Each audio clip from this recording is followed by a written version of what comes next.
Saudara pendengar yang kami kasihi dimanapun Anda berada, Anda kembali bersama kami dalam acara Telaga, Tegur Sapa Gembala Keluarga.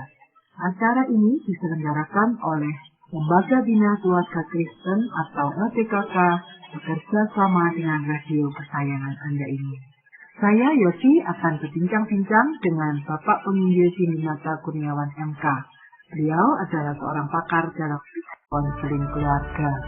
Dan perbincangan kami kali ini tentang orang percaya dan toleransi antar umat beragama.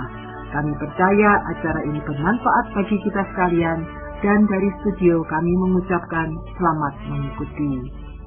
Nah Pak Sindu, apa sih yang dimaksud dengan toleransi ya? Dan bagaimana kita sebagai orang percaya boleh menjaga, menumbuhkan toleransi antar umat beragama. Untuk bagian awal ini saya mau kita memberi satu konteks kenapa topik ini kita angkat. Karena memang kita hidup di tengah masyarakat yang majemuk dan kaya dengan berbagai keberbedaan. Jadi memang dalam hal ini toleransi itu juga memang sebuah kenormalan hidup di tengah masyarakat yang berbagai ini. Jadi memang kalau bicara tadi tentang toleransi sendiri itu sesungguhnya berasal dari satu istilah Latin, kata dalam bahasa Latin, yaitu tolere. Jadi tolere itu artinya memikul beban atau mengangkat beban yang seharusnya tidak dipikul. Jadi di sini dari kata tolere ini kita bisa artikan toleransi dalam bahasan toleransi antar umat beragama ini dapat kita artikan sebagai sikap menahan diri, sikap bersabar, sikap berhati lapang, sikap membebaskan orang atau kelompok lain yang memiliki pendapat berbeda, ataupun orang membebaskan orang atau kelompok lain yang melakukan hal yang berbeda dengan tanpa kita melakukan intimidasi terhadap orang atau kelompok tersebut. Konteksnya toleransi apa saja Pak Sindu?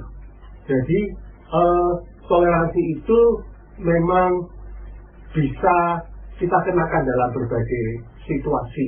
Ya. Baik Pak Sindu. Nah, tapi pertanyaannya, apakah toleransi antar umat beragama itu alkitabiah Pak? Dan selaras dengan panggilan kita memberitakan Injil. Dapatkah orang percaya berpegang teguh pada iman eksklusifnya, sekaligus hidup bertoleransi dengan agama lain? Bagaimana kedua hal itu bisa berjalan dengan bersamaan dan tidak saling meniadakan? Yang Bu Yosi pertanyakan memang hal-hal yang sangat mendasar, sangat amat penting untuk kita jawab. Untuk bagian pertama saya akan jawab, apakah toleransi antar umat beragama itu alkitabiahkah? Saya jawab ya. Jadi kita bisa mendasari yang pertama dari Kejadian 1 ayat 26 sampai 27. Kalau kita cermati dua ayat ini, kita dengan mudah akan melihat bahwa fondasi toleransi antar umat beragama yang paling hakiki, yang paling mendasar adalah karena kita semua umat manusia di muka bumi ini dalam keberbagian agama dan kepercayaan memiliki satu kesamaan yang tidak bisa disangkali, yaitu kita sama-sama adalah manusia yang menyandang gambar dan rupa Allah. Kita membawa kemuliaan Allah dari penciptaan.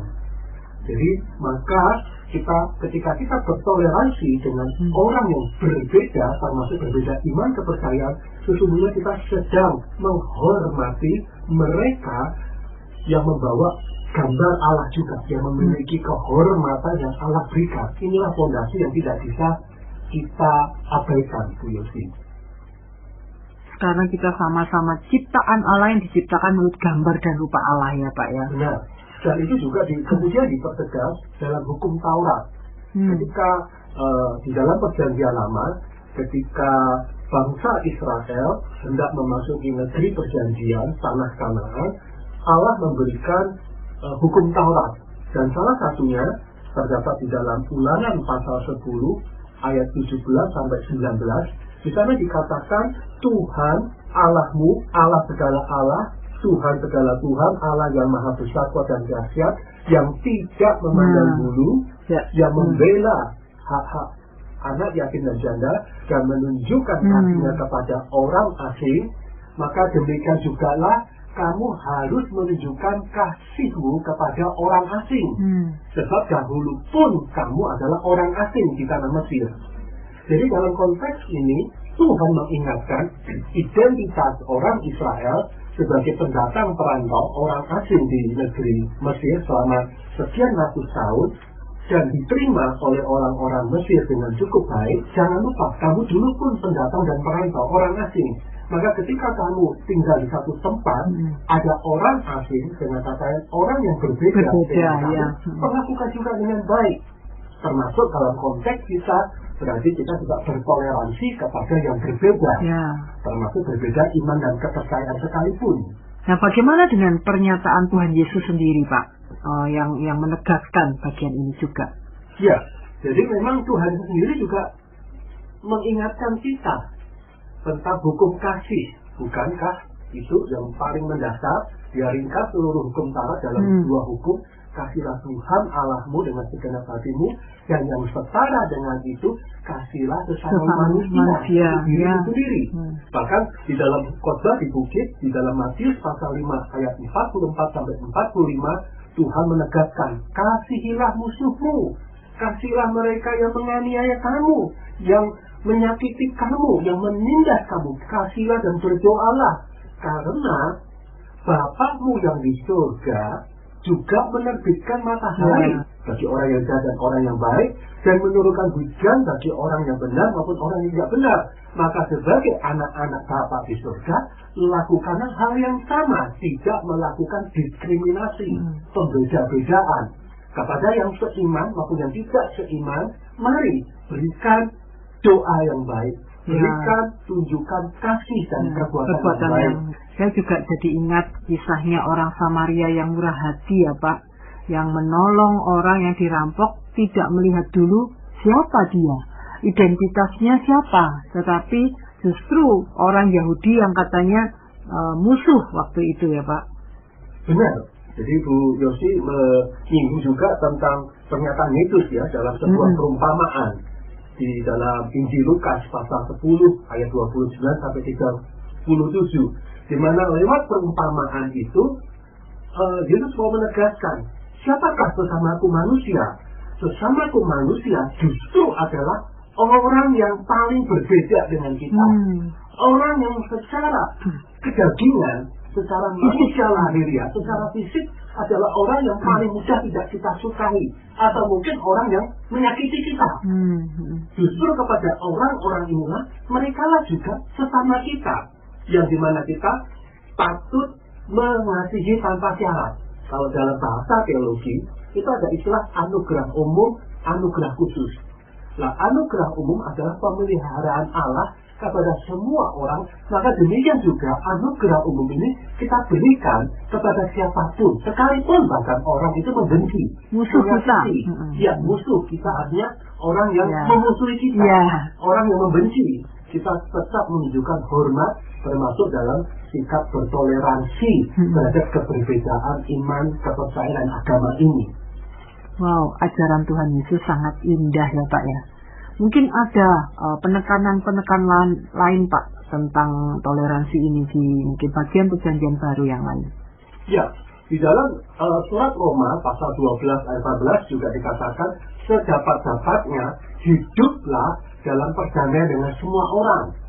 Kemudian juga di dalam Galatia pasal 6 ayat 10, karena itu selama masih ada kesempatan bagi kita, marilah kita berbuat baik kepada semua orang, tetapi terutama kepada kawan-kawan kita seiman. Jadi dengan kata lain, yang tidak seiman itu pun kita dipanggil untuk berbuat baik. Jadi di sini dengan kata lain Bu Yosi, kita bisa rangkum dari seluruh kutipan-kutipan firman Allah dari perjanjian lama hingga perjanjian baru, memang kita dapati Alkitab memberikan alasan yang sangat solid, yang sangat kuat tentang toleransi antar umat beragama. bahwa kesamaan derajat semua manusia inilah mengarahkan kita pada toleransi yang sepatutnya membuat kita tidak hanya terbatas pada kesediaan untuk bersabar terhadap praktik iman yang berbeda, tetapi lebih daripada itu sepatutnya toleransi itu dalam wujud perhatian yang aktif, penghormatan yang tulus kepada mereka yang berbeda dari diri kita. Menarik sekali ya Pak ya, karena seringkali kita mungkin lebih sempit pandangannya, sehingga sulit bertoleransi. Nah tapi ada pertanyaan yang muncul kemudian Pak, apakah toleransi kepada yang berbeda iman kepercayaan itu sama dengan menyetujui iman tersebut? Jadi begini Bu Yosi, ide dasar dari kata toleransi itu sendiri sudah merangkum pemahaman, pengertian, adanya penerimaan terhadap sesuatu hal yang kurang disetujui.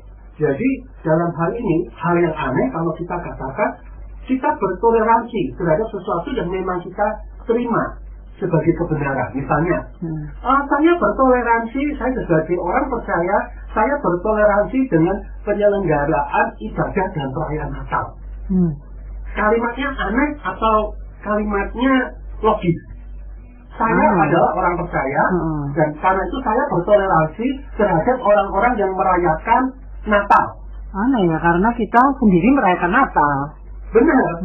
Jadi toleransi itu, kata itu sendiri, itu menunjukkan bahwa kita memberi tempat kepada yang tidak berbeda dengan kita. Ya, yang berbeda dengan kita, atau yang tidak kita setujui, atau yang kurang kita setujui. Dengan kata lain, jadi bertoleransi itu bukan menyetujui iman. Karena kata toleransi itu sudah dengan kata lain, aku nggak setuju. Sebetulnya. Ya, bukan sebetulnya, bukan hanya sebetulnya, tapi memang tidak setuju. Sesungguhnya memang aku tidak setuju. Tapi aku menghormati kepada yang berbeda orang. Nah, dalam hal ini, toleransi itu bukan soal terhadap ajarannya, tapi terhadap pelakunya. Aku nggak setuju dengan kepercayaanmu, aku nggak setuju dengan pendapatmu, aku nggak setuju, aku nggak sependapat, aku nggak satu gagasan. Tapi aku bertoleransi terhadap kamu yang memiliki gagasan itu. Jadi kita toleransi itu bukan terhadap iman, kepercayaan, gagasan, pikiran, pemikiran, tapi kita bertoleransi terhadap orangnya. Aku karena menghormati kamu sebagai sesama manusia yang diciptakan oleh Allah, maka aku mengizinkan kamu untuk berpendapat, mengizinkan kamu untuk melakukan apa yang kamu yakini. Kita tidak menyetujui sebenarnya kepada apa yang dipercayai, tapi kita menghormati orang itu. Dari sinilah artinya kata toleransi. Iya. Jadi dapat dipahami begini ya Pak, toleransi berarti penghormatan terhadap hak orang lain untuk berpegang pada satu pandangan, meskipun kita tidak setuju dengan pandangan itu. Ya, jadi memang toleransi adalah suatu sikap terhadap seseorang, bukan sikap terhadap pahamnya, sebuah ide, sebuah paham. Tapi bagaimana dengan berita Injil Pak?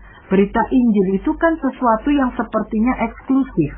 Bagaimana bisa beriringan dengan ide toleransi ini yang merangkul orang yang berbeda? Benar. Jadi yang disampaikan Bu Yosi itu satu pertanyaan yang sangat penting. Karena bukankah Injil itu adalah kabar baik yang menyatakan bahwa keselamatan telah Allah berikan kepada seluruh umat manusia dan hanya bisa diraih lewat iman yang sepenuh hati kepada Kristus sebagai satu-satunya Tuhan dan Juru Selamat. Jadi berita Injil sendiri itu memang benar mengandung pengertian yang sangat amat eksklusif, bukan inklusif. Jadi keliru kalau kita mengatakan kan Injil itu berarti semua keselamatan itu ada pada semua jalan iman apapun. Enggak. Injil itu identik bahwa keselamatan hanya ada di dalam nama Kristus.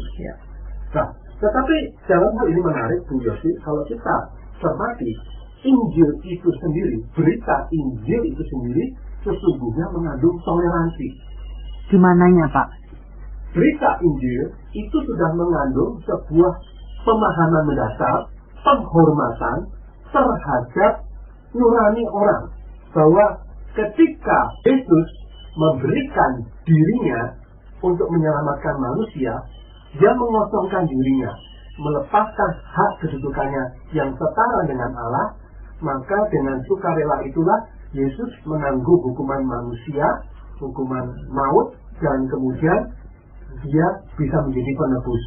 Maka disinilah Yesus sesungguhnya, jalan keselamatan yang Yesus lakukan adalah jalan kebebasan, jalan kasih karunia, bukan jalan pemaksaan, bukan jalan penindasan. Jadi Yesus menjadi juru selamat itu di dalam kesukarelaan. Dia bukan dipaksa dan ditindas oleh Allah Bapa. Sebagai Allah Putra, dia memilih untuk menyerahkan dirinya dengan sukarela, mengosongkan dirinya, mengambil rupa seorang hamba menjadi manusia dan dihukum mati di kayu salib dan bangkit pada hari yang ketiga. Nah, demikian juga akhirnya karena Yesus Allah menjadi manusia itu dilakukan dalam kesukarelaan, di dalam kemerdekaan memilih, maka kemudian berita Injil itu sendiri pun juga diterima orang harus dalam konteks kesukarelaan, harus dalam konteks kemerdekaan, kebebasan untuk memutuskan bagi dirinya sendiri. Ada kasih karunia, bahwa kamu mau menerima kasih karunia itu atau tidak. Jadi maka dalam hal ini, berita Injil itu sendiri mengandung pengertian bahwa aku memberitakan Injil dan kamu silakan yang memutuskan. Apakah kamu mau menerimanya atau tidak. Jadi dengan kata lain, pemberita atau dengan kata berita itu Injil sendiri itu sudah mengandung toleransi. Yaitu dilakukan oleh Allah yang menjadi manusia lewat pribadi Kristus, dan juga ketika pun diberikan kepada manusia, Allah memberikan toleransi, memberikan kebebasan. Kamu mau menerima atau tidak? Tidak ada paksaan. Betul. Aku nggak maksa loh ya. Pak. Sebuah penawaran merdeka. Dan disitulah ide toleransinya dalam berita Injil, begitu ya Pak? Baik. Jadi bagaimana Pak kita melihat relasi antara toleransi dengan pemberitaan Injil? Apakah ide toleransi ini bertentangan dengan amanat agung Tuhan Yesus untuk menjadikan semua bangsa muridnya? Untuk menjawab pertanyaan ini, Bu Yosi, maka yang pertama perlu kita bedakan dengan tegas antara penginjil, antara pemberitaan Injil dan kristenisasi. Jadi keduanya sangat amat berbeda. Kristenisasi itu sering dikaitkan dengan penjajahan oleh negara-negara Barat ya di masa lampau terhadap benua Afrika, benua Asia, di mana memang penjajah dari kalangan negara-negara Barat ini, ya terutama dari dalam konteks negara-negara Eropa, mereka melakukan pemaksaan. Malah saya mendengar sebuah kisah nyata di sebuah pulau, di sebuah negara dipaksa oleh penjajah dari Eropa. Kalau kamu tidak mau beragama ini, maka kamu keluar dari pulau ini. Maka akhirnya seluruh pulau itu terpaksa ya Pak. Terpaksa. Aku nggak mau keluar. Kalau aku nggak mau keluar dari pulau ini, sehingga akhirnya mereka dipaksa menjadi Kristen. Dan akhirnya menjadi Kristen sampai hari ini turun-temurun, tapi itu pun juga sebagian kualitasnya rendah. Terjadi sinkretisme. Karena produk pemaksaan. Dan minta maaf, di dalam nama Yesus tindakan itu salah. Tindakan itu sesat. Bahwa tidak boleh pemberitaan Injil dikaitkan dengan pemaksaan. Jadi saya mengatakan sebagai orang percaya, saya pribadi dan saya undang juga semua kita sebagai orang percaya menentang adanya kristenisasi. Karena kristenisasi itu bukan ide Allah, itu ide penjajah. Yang memanipulasi, memanfaatkan berbagai macam cara gitu ya, untuk membuat orang hanya jadi Kristen saja. Belum tentu jadi anak Tuhan yang menerima Tuhan Yesus gitu ya Pak ya. Betul. Jadi kembali semangat pemberitaan Injil sebagaimana semangat Kristus yang adalah Allah menjadi manusia adalah semangat kesukarelaan, semangat toleransi, semangat kebebasan memilih, untuk memilih secara sadar dan bersengaja.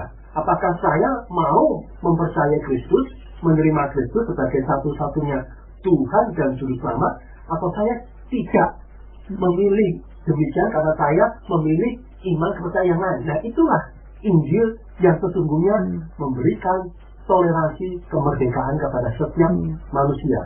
Jadi harusnya tetap kita melakukan bagian kita, melakukan pemberitaan Injil, tetapi hasilnya itu bukan bagian kita ya Pak. Untuk orang itu pasti mau percaya Tuhan apa enggak? Betul. Jadi penginjilan Bu Yosi itu adalah upaya atau pemberitaan Injil adalah upaya membagikan kabar baik tentang Injil Kristus, dan pendekatan atau metodenya itu dengan cara yang merdeka, cara yang menghormati orang lain, hak orang lain, tanpa ada tekanan, manipulasi ataupun intimidasi, ataupun benar tanpa intimidasi. Sebagai kesimpulan, pemberitaan Injil tadi harusnya hanya memberitakan kabar baik, tergantung respon orang, tergantung pilihannya sendiri-sendiri. Jadi dengan kata lain, bertoleransi itu Bu Yosi, dalam konteks kita, itu berarti berlandaskan kasih Kristus dan kebenaran Injil Kristus. Dan pada saat yang sama menolak intimidasi dan pemaksaan, menolak diskriminasi atau pembedaan perlakuan terhadap yang berbeda, menolak sekaligus kompromi terhadap kebenaran firman. Kalau begitu Pak, bagaimana cara membangun toleransi antar umat beragama yang benar ya, antara bagaimana kita juga harus memberitakan kebenaran Injil, tapi juga harus membangun toleransi. Yang pertama, Bu Yosi, kita perlu membangun kesadaran bersama bahwa antar agama dan iman kepercayaan manapun sesungguhnya memiliki titik temu dalam persoalan-persoalan etika dan moral. Jadi kita memang berbeda soal iman, Tuhan yang bagaimana, diselamatkan dengan cara bagaimana. Tetapi dalam soal kebaikan, kebajikan, moralitas, etika hidup, kita memiliki kesamaan. Nah, di sanalah di tengah landasan yang sama, persoalan-persoalan cara pandang terhadap etika dan moral, kita bisa membangun kerjasama aktif antar umat beragama, antar berbagai iman kepercayaan. Untuk kebaikan masyarakat pada umumnya ya Betul. Pak. Dan yang kedua, untuk membangun toleransi antar umat beragama, maka kita perlu mengembangkan sikap dasar untuk saling terbuka, menghargai, dan mau berdialog satu sama lain.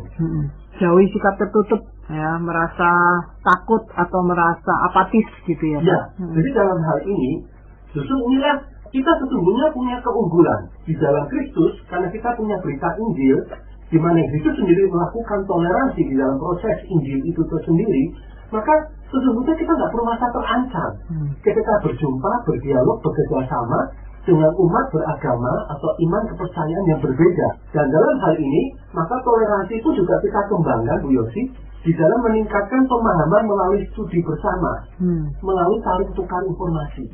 Jadi, kita bisa mengundang diri kita sendiri, belajar tentang iman-iman yang berbeda, agama-agama yang berbeda.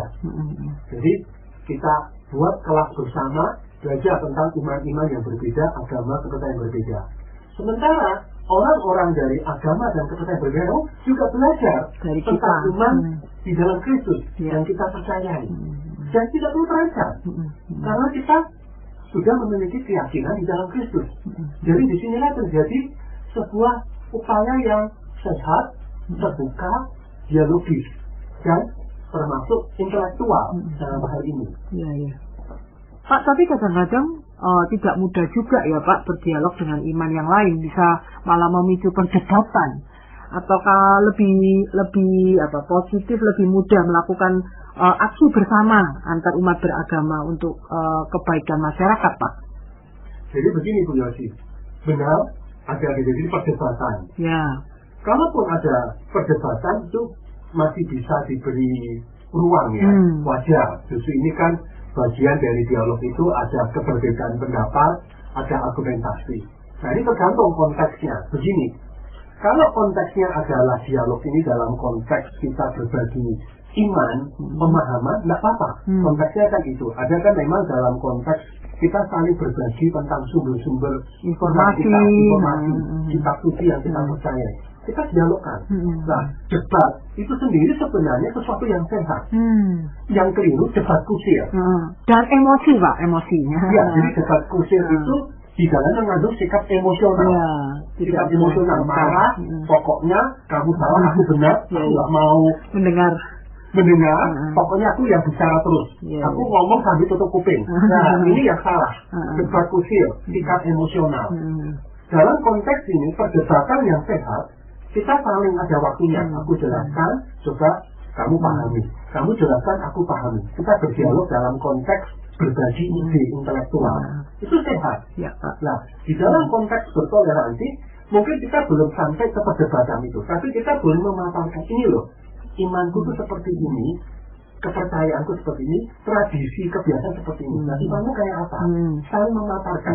Malah saya dengar, di daerah sekitar negeri Palestina, Suriah, dan sebagainya ini, pelajaran agama di sekolah-sekolah itu bukan pelajaran agamanya sendiri. Yang kita anut ya. Ya, tapi pelajaran agama dilakukan bersama. Misalnya di sana itu ada Islam, ada agama Yahudi, ada agama Kristen. 3 agama ini dipelajari bersama. Dan di sana akhirnya siswa-siswa sejak kecil terlatih untuk memahami, oh agamamu, kepercayaanmu ini dan kebiasaannya seperti ini. Agamaku dan kepercayaanku seperti itu. Saling memahami tanpa harus mengolok-olok. Kita yang terjadi kalau nggak ada seperti itu apa terjadi? Oh ya hormat, tapi di belakang menyerang, memaki-maki, ini bagi saya sesuatu yang sangat tidak sehat, sesuatu yang tidak tulus akhirnya. Lebih baik seperti yang saya dengar langsung presentasi dari negara Palestina atau Suriah ini. Itu cara yang sehat. Nah, dengan ini kembali aksi-aksi kebersamaan yang dilakukan, aksi kebersihan, pengentasan kemiskinan, pembangunan lingkungan fisik, pembangunan ekonomi dilakukan dengan hati yang tulus, hati yang damai, karena memang menghormati keberbedaan itu, bukan karena ada rasa terancam akhirnya tidak dengan tulus dan leluasa melakukan aksi-aksi program-program nyata di masyarakat ini. Benar sekali Pak, biarlah sikap hati kita yang toleransi dapat melandasi perbuatan kita untuk membagikan kasih Kristus. Terima kasih Pak Sindu untuk materi yang sudah disampaikan. Para pendengar sekalian, terima kasih Anda telah mengikuti perbincangan kami dengan Bapak Penginjil Sindinata Kurniawan MK dalam acara Telaga Tegur Sapa Gembala Keluarga. Kami baru saja berbincang-bincang tentang orang percaya dan toleransi antar umat bangsa. Bagi Anda yang berminat untuk mengetahui lebih lanjut mengenai acara ini, silakan menghubungi kami lewat surat. Alamatkan surat Anda ke Lembaga Bina Keluarga Kristen atau LPKK, Jalan Cimanuk nomor 56 Malang. Atau Anda dapat mengirimkan email ke telaga@telaga.org. Kami juga mengundang Anda mengunjungi situs kami di